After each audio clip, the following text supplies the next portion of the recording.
We're going to discuss about the interception, inside the interception of communications regulations 2023. We had the challenges. People are complaining out there. Cards are being blocked. Their SIM cards are being blocked. Verification has become verification outside there. But today we are glad we are hosting the spokesperson, Uganda Communications Commission, Rebecca Mukite, and we truly have the honors of answering all your questions so long as she's here with us. Good morning, Rebecca. Good morning. Please greet the people out there. Yeah. Good morning to our viewers, and thank you for joining us this morning. All right, that is Rebecca Mukite, and she is the spokesperson, Uganda Communications Commission. Now, something that has been sparking minds of people out there is their verification and SIM card verification specifically. And when sometimes we have had others also complain that their cards are being blocked. So, what is the purpose and why this SIM card verification? Okay, thank you very much. I think I need to take a step back before I come to SIM card verification. Okay. I need to talk about the journey of SIM card registration. SIM card registration has been with us, I think, since around 2010 or slightly before. And it's gone through a number of iterations to try and improve the clarity and the database of SIM card registration. First and foremost, why do we need to register SIM cards? You all know how diverse communication services are, and the fact that they can enhance our lives, but without an attached identity, they can also perpetrate crime. So the background to SIM card registration, right from the beginning, was to curtail the use of communication services for criminal activities. It's important for you and me and the providers and the government to know who is using what channel of communication. So that's the background to SIM card registration. But at the beginning, when we were starting this process, it has gone through a number of iterations. It has gone through iterations of, we started from NNID, passports, then the NINs came in, and then we kept on improving or working with operators to improve the database of registration. Now, in May 2023, the Ministry of Security released a new guideline,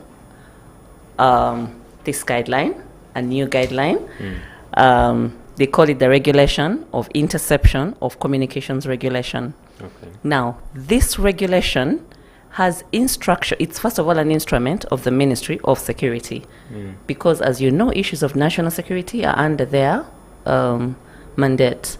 So when this regulation was released in May 2023, the Ministry of Security gave us, Uganda Communications Commission, as the regulator of the sector, and the service providers, 180 days to regularize the SIM card registration process. Now, you have to recall that this is not starting now. It has been here since 2010. So this guideline was given to streamline a number of issues that had initially not been addressed in any way. And it doesn't only stop at verification. It has provisions for so many other areas, both for different types of registration. What do you do in the event of death? How do you change registration status of one number from one credential to another? It's an entire guideline on regularizing SIM card registration. But that guideline gave us, or provided for, 180 days from its release, which was in May, to ensure that all the numbers that were registered and active were now registered using the same credentials, which is the national ID and the biometrics. It's important for me to clarify that all active numbers since the beginning of SIM card registration have been registered against a given credential. But what the regularization process seeks to do is to ensure that now all of them have a valid national ID and fingerprint or biometrics. Okay. So that is the background to this regularization process. Yeah. Okay, this is interesting. But then, how is privacy coming in? Because I understand now it is going to security as well. How is the privacy of a person being considered in this? This is being implemented by the telecommunication service providers. And yes, there are provisions of privacy in the Privacy and Data Protection Act. But when it comes to communication services, it's very important for the network provider to have a profile behind that number. Okay? And that number, every number that is active on the network has to have a profile. If that wasn't the case, then anybody would be able to access telecommunication services and use them to perpetrate crime without an identity. But once there's an identity behind that number, that identity can be an individual, it can be a diplomat, it can be a company, an NGO, a political party, it can be any entity that is prescribed in the regulation. But every active number on the telecommunication service has to have an identity profile behind it. Okay. Yes. And now going back to the verification, wasn't it on a short notice? We are already having people complain that their SIM cards are being blocked. Isn't it too fast? Okay, so like I mentioned, SIM card registration has been with us since 2010, and we really thank the public because they've been very, they've complied with the fact that the numbers needed to be registered. Now, what this process is doing is not to freshly register, but it's to make sure that your registration has a national ID and a biometric fingerprint. And that does not apply to everyone. It was applying to especially people who had had their numbers registered using other methods, or people who had used people to register for them numbers if they didn't have national IDs, or people who had inherited numbers. There were a number of gray areas in the SIM card registration process earlier on. And what this process sought to clean out was to ensure that now all the numbers are registered using the same credential. Now, this regulation of the Ministry of Security gave us 180 days to clean up that database, to sort out our situation between the service providers and their customers. And indeed, the service providers have been reaching out to their customers because it's not affecting everyone. And they have visibility of the database. So they have been calling those people who were affected or who had missing credentials to ensure that they provide the required credentials. Yes. Okay, that's interesting. And how about those that were disturbed by the deadline? If your line is blocked, you're gone for good. So the regulation also provides for a 90-day grace period after the cutoff. Okay. Because now the cutoff happened on November 12th. That is irreversible. But between November 12th, from November 12th, the regulation provides for 90 days. Though within those 90 days, the telecom service provider will keep that number for you in the hope that you're going to follow through and regularize its registration.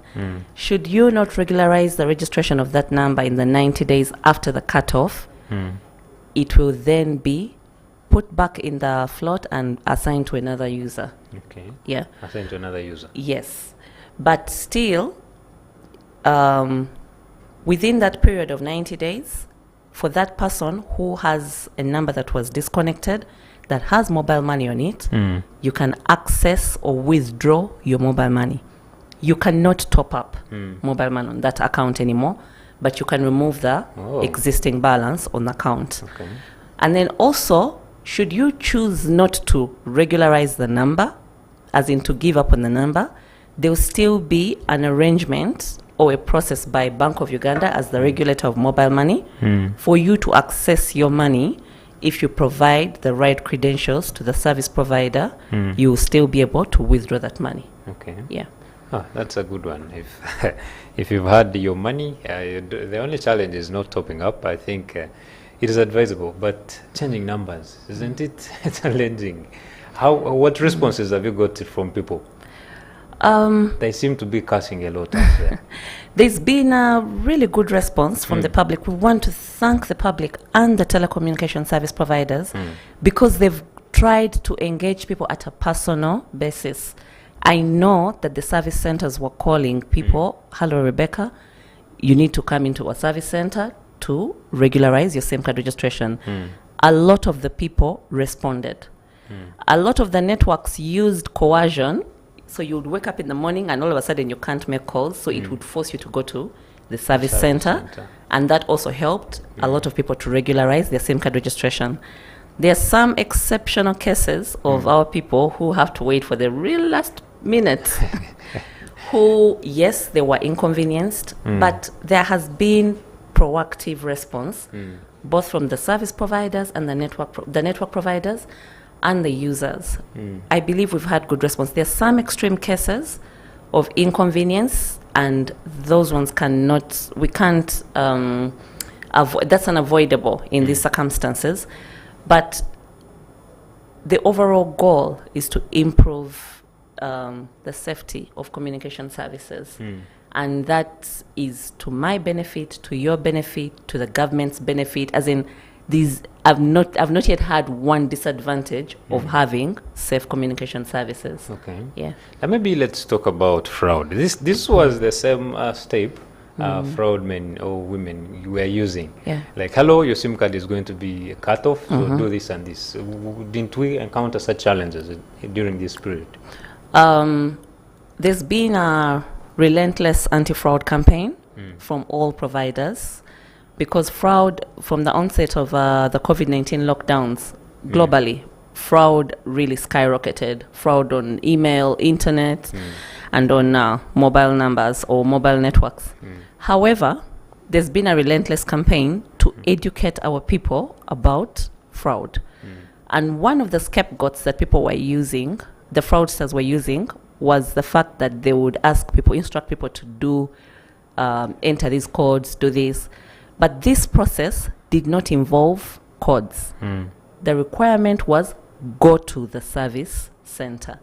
Now, because it required you to physically be present at the service center to present your fingerprint, there was no instance where you were required to enter a code or make any payment or do anything to regularize your SIM card. And that, I believe, protected the process from fraudsters.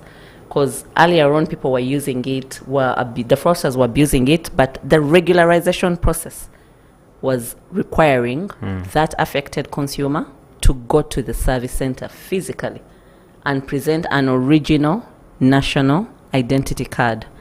So now, in that kind of situation where you're supposed to present yourself physically, there was very little room for fraudsters to manipulate the process. Okay. Yeah. And how did you balance, or how are you striking to balance the issue of national security and then interests, like I had earlier mentioned, of privacy? How are you balancing national security and, of course, the privacy of people? Because SIM cards can be used for anything. SIM cards can be used for anything, but not fraud, not crime. So SIM card registration, like I reiterated in the beginning of the program, was seeking to attach an identity to every number.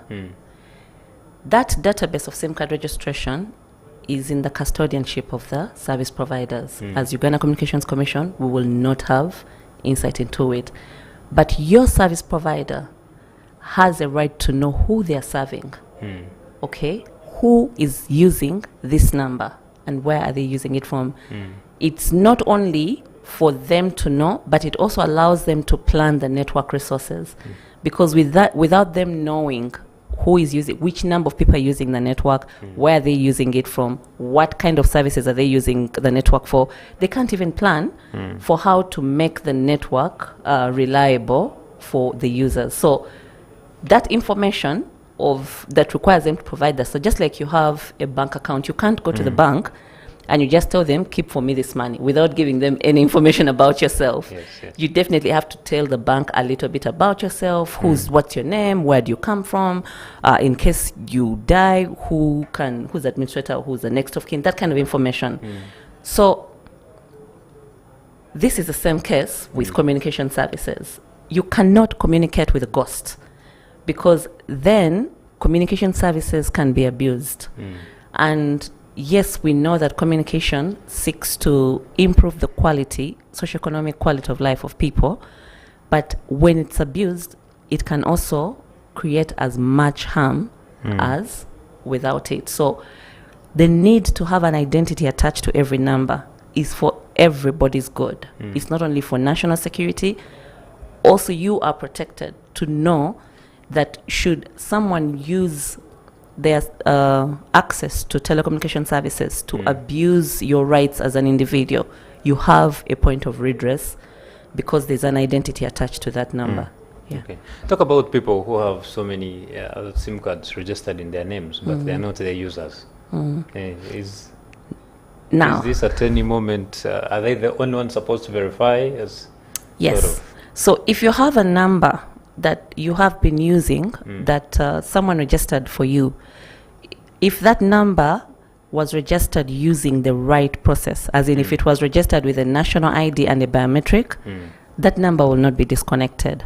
Okay. However, you who's registering that number for someone, should that person abuse that number because they know that it's not registered in their name, you are liable.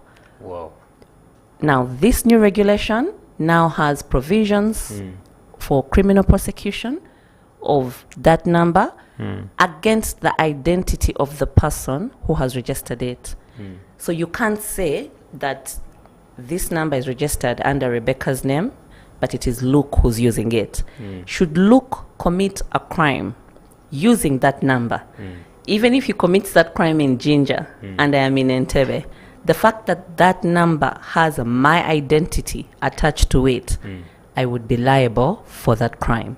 So we are really encouraging people that yes, if you must register a number, let me say for your child or for someone who works for you or what, you have to be ready to bear the liability of that number, should that number be misused for any criminal purposes. Is it one way of discouraging them to not to do so? It's one way to discourage people not to do so, but also it's one way for people to know that my identity is attached to this profile. So if you allow someone to stand in your window and abuse the people in the village, the owner of that home is the one, they will say that so-and-so's home has people who abuse someone, there's a person who abuses people in a window. They will not care to know who is standing in the window, but they will know the owner of the home. Now that's the same thing here, that when you register a number for someone, even when you register it through the right process, should that number be abused? If your company has registered SIM cards and the people you've given those SIM cards to, you've not given them guidelines of using them, and they abuse those numbers, the company is liable. So I'm just trying to show that there's accountability on the identity of the number of the entity that is used to register a number. Wow. Yeah. So the numbers should basically be in your names if you don't want to have any issues.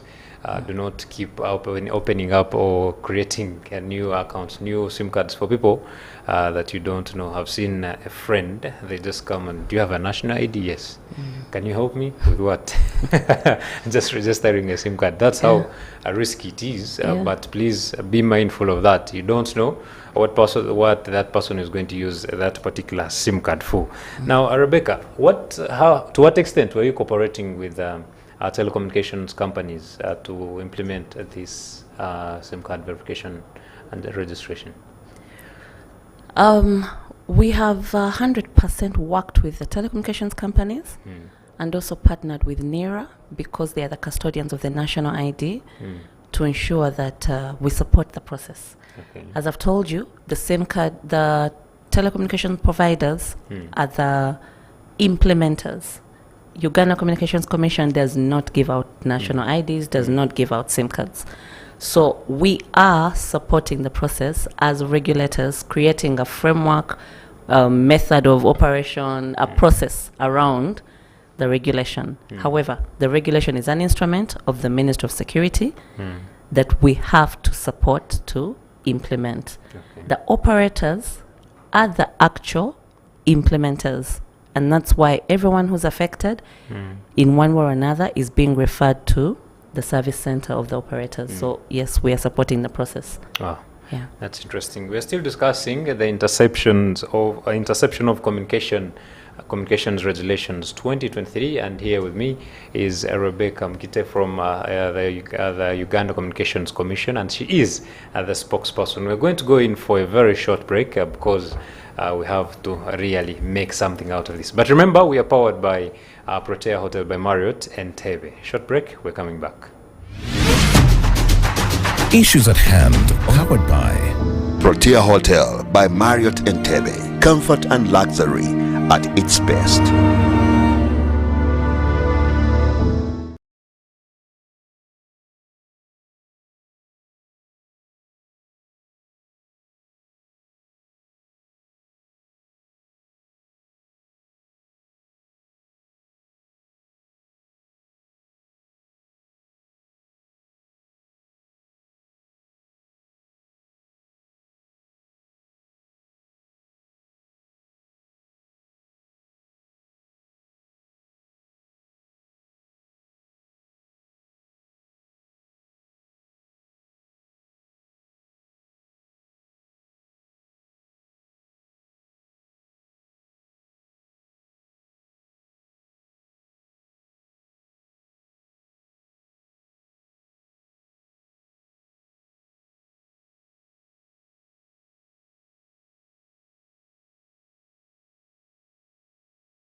Issues at Hand, powered by Protea Hotel by Marriott Entebbe. Comfort and luxury at its best.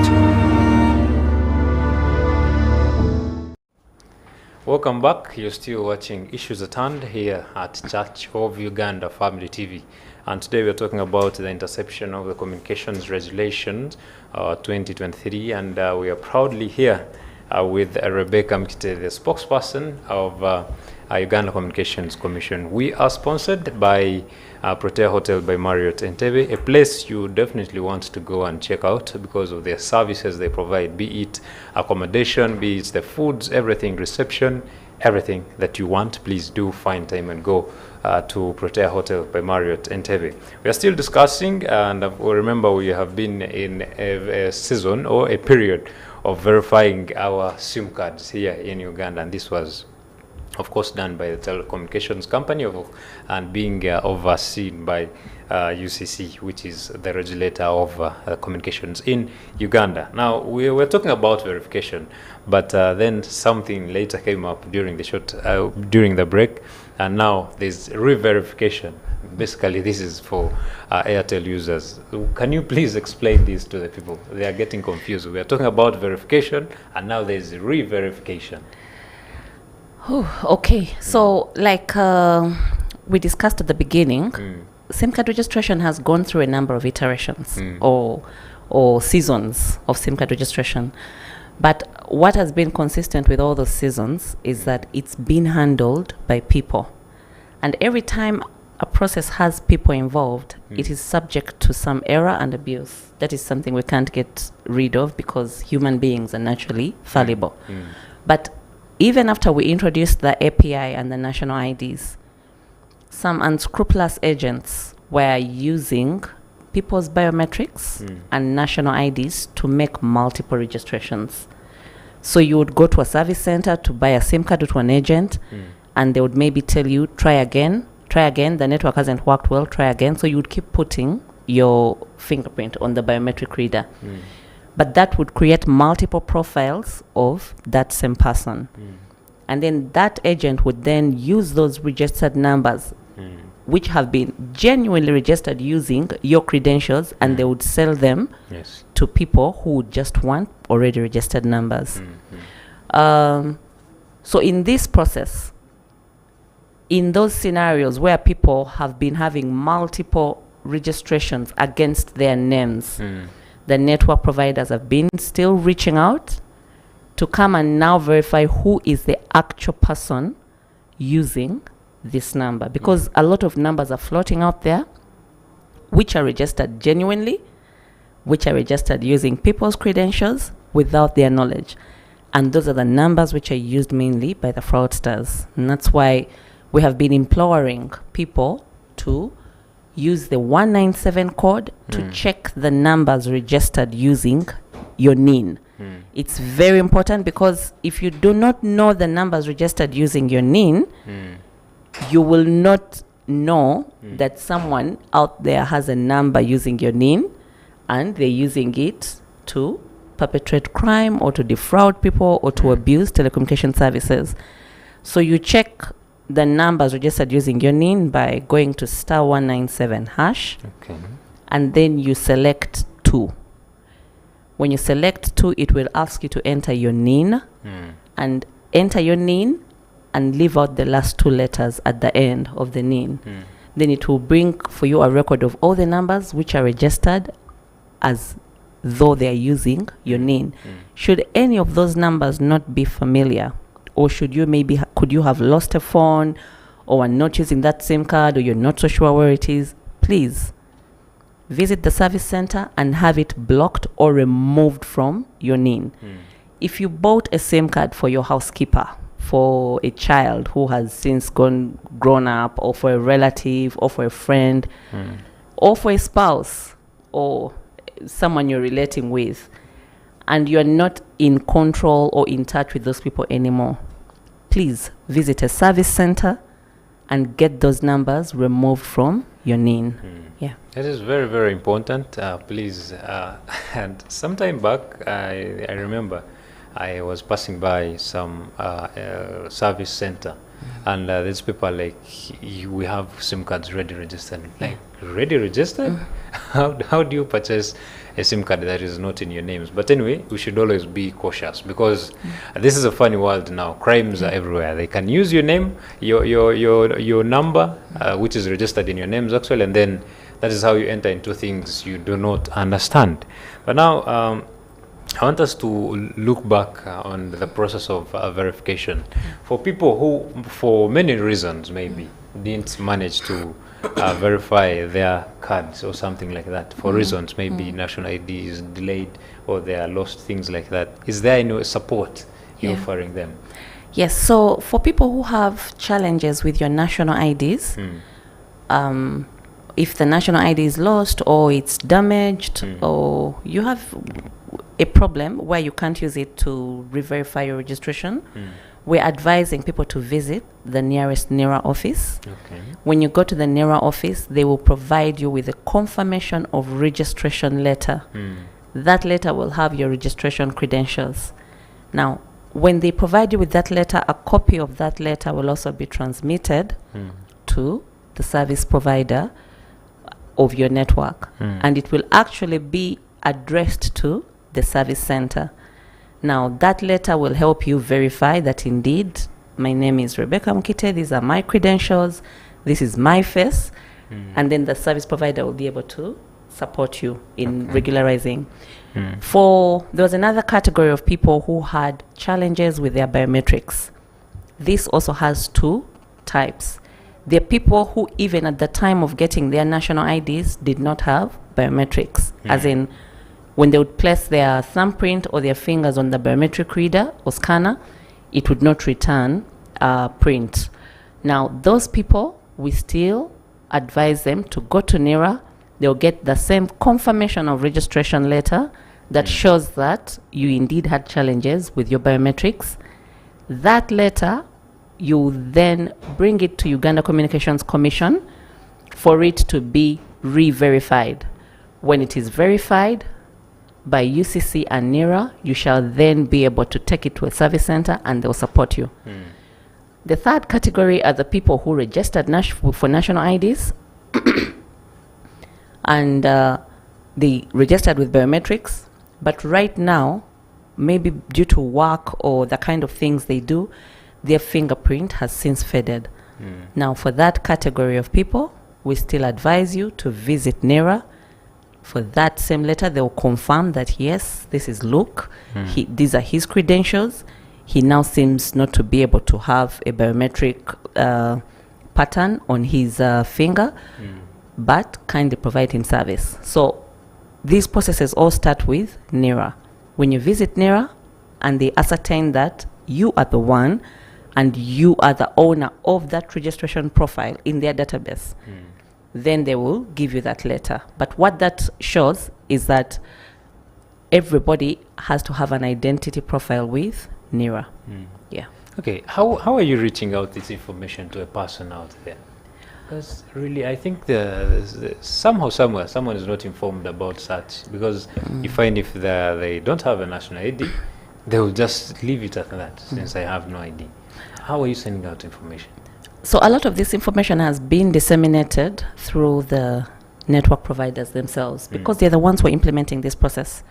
Ideally, when you have a challenge with your service and you visit a service center or you call the call center, this is the same information they're going to give you. But we are also trying to reach the masses in different media, and we thank Family TV for this opportunity.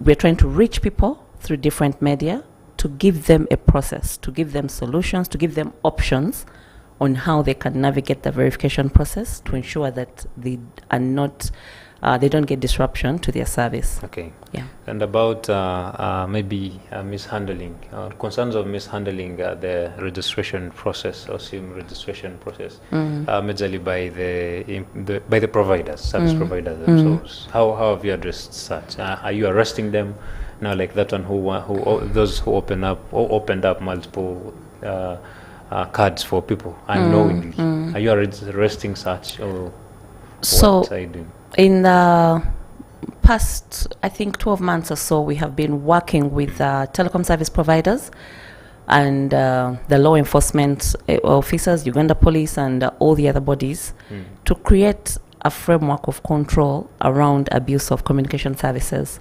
Now, in this framework, the service providers stepped back and reined in their agents. So, one, they're training the agents about the work that they do, the crime that they're susceptible to, and how they can avoid it, and how the law will get them, and how they are now accountable.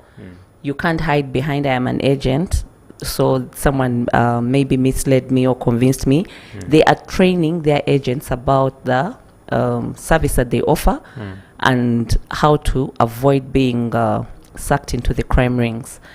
But over and above that, they've also put processes in place which are supported by technology, that when you register a SIM card, every agent has a physical profile of where they work from. So if I buy a SIM card from Kayunga, they will know that this number was activated or registered by this agent in Kayunga. So if that agent in Kayunga abused the SIM card registration process, the network will know that this is the vile agent who has done that, and then that will make them liable as individuals to the crime perpetrated or the abuse of the process. Yeah. Oh, that's interesting. Of course, we have lots of information on this, like basically the verification, the verification code you sent out. That is it, *197. Yeah. Make use of that. I wanted to pass it on. Make use of that. Make sure you know what numbers are registered in you're using your NIN. So, and in case you find out that it's not yours, or a number that is particularly not in your names but not being used by you, find out, and then if it is possible, you can go and get it off. Is it right, or there's a process to do so? You visit the service center. Normally, if that number was lost when it was in a phone, you have to go with a police letter, as in you have to report the lost device to the police, and then that letter you take it to the service center and they disconnect the number with your national ID, because all these processes are subject to abuse. I can have an issue with you, Luke, and I decide to report your number as though it was mine. So you have to show proof that that number was indeed yours, and that you had registered it, and that you're not using it. But please own the identity of the numbers you use. And if you choose to register a number for another individual, please know that you're held liable should that number be abused or used for any criminal activity. Yeah. Wow. Okay. What advice do you have for people out there who have experienced issues in their registration or verification process? The people who have experienced challenges with their verification process, visit the service center of your provider. If you are not supported, please come to Uganda Communications Commission. Our head office is in Bugolobi. We also have regional offices in Mbarara, Mbale, Masindi, and Gulu. Visit any of those offices. Our team is there to support you, to ensure that you get back onto the telecommunication services if you have been disconnected, or to support you in whatever issue you need addressed by the service provider. But to start with, visit your nearest service center. Indeed, that is UCC for you. And of course, they are ready to give services at any time you want them. Maybe the last words, Rebecca, as we finalize. We want to thank the public for coming through and verifying their numbers, and of course for using communication services to improve the quality of their lives. We are here to serve you and to ensure that communication services are safe, good quality, affordable, and we can only do that with your support. Thank you very much. Wow, indeed, we are here to serve you as well as Church of Uganda Family TV, and we appreciate that you moved with us since the beginning with Rebecca Mukite, the spokesperson, Uganda Communications Commission, and I think you've made use of the information she has put out there for you. Majorly, make use of that code *197 to check the numbers registered using your NIN. It has been a pleasure. My name is Luke Majumba Alinaitwe, and I've been sitting in for Karo Nwamani. We've been powered by Protea Hotel by Marriott Entebbe, a place you would want to or go out to and check of their services, ranging from accommodation to everything. You want to hold parties or any sort of gatherings, they have the best gym, of course, and every other service. But it has been a pleasure. Thank you for tuning in. There are more programs coming up. Please stay on. Issues at Hand, powered by Protea Hotel by Marriott Entebbe. Comfort and luxury at its best.